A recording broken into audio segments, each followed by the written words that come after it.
plus il avance en âge et moins il maîtrise sa com.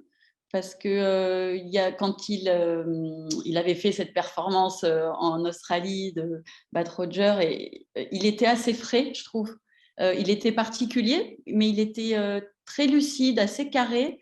Même dans ses interviews, c'était toujours assez juste. On disait, il n'est pas créatif dans ses interviews, mais c'était juste. Et en fait, plus ça avance, et c'est ce qui m'inquiète, et plus il perd pied. Alors là, il veut reprendre, entre guillemets, une espèce de force par rapport aux autres, alors qu'il perd. Alors il essaye dans sa com de montrer que non, il croit toujours en lui, parce que ça veut dire quelque chose. Normalement, franchement, les joueurs vont pas en fin de match, quand on a perdu, sortir ce genre de choses. Donc, est-ce que c'est un moyen pour lui de montrer de faire croire qu'il est bien? Moi, je crois que quand on exagère des choses, c'est qu'il y a quelque chose derrière. Après, on rigole souvent quand Rafael Nadal dit que même quand il gagne, l'adversaire est toujours incroyable. Alors, on sourit parce qu'il vient de gagner un 1-1. Alors là, c'est à l'inverse. Donc, pourquoi pas laisser Bah aussi. oui, Non, mais franchement, c'est vrai. moi, c'est ce que j'allais dire. J'ai pas envie de reprocher.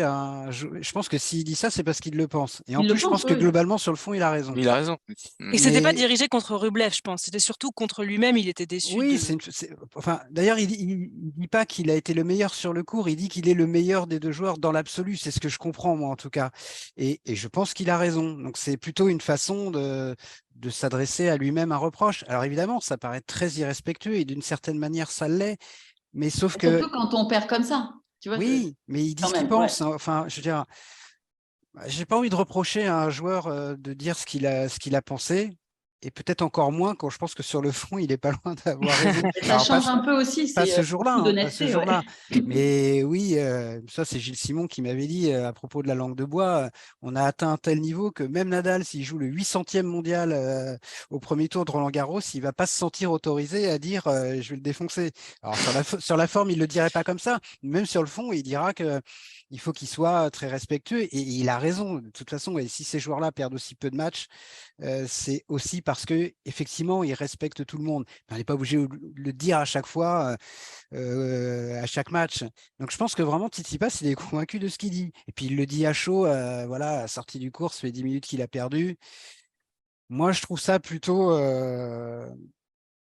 j'allais dire rafraîchissant ou sympathique. Et si, en fait, c'est que ça change un Ça peu. En fait, change, il dit ce ça qu'il change. pense, Oui. Eh oui, tout voilà, je veux simplement. dire, Ouais. on se souvient pas, mais dans les années 80, les mecs, quand ils sortaient du cours, déjà, ils se tapaient pas sur le ventre et ils se donnaient pas la collade après chaque balle de match, parce que ça aussi, honnêtement, ça m'agace un peu. Il y a un côté fake dans tout ça. Je veux dire, t'es pas ami avec tout le monde sur le circuit et t'as pas envie de prendre tout le monde dans tes bras après chaque défaite.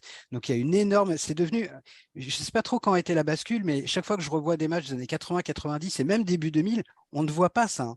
C'est une poignée de main. Parfois, les mecs se regardent même pas.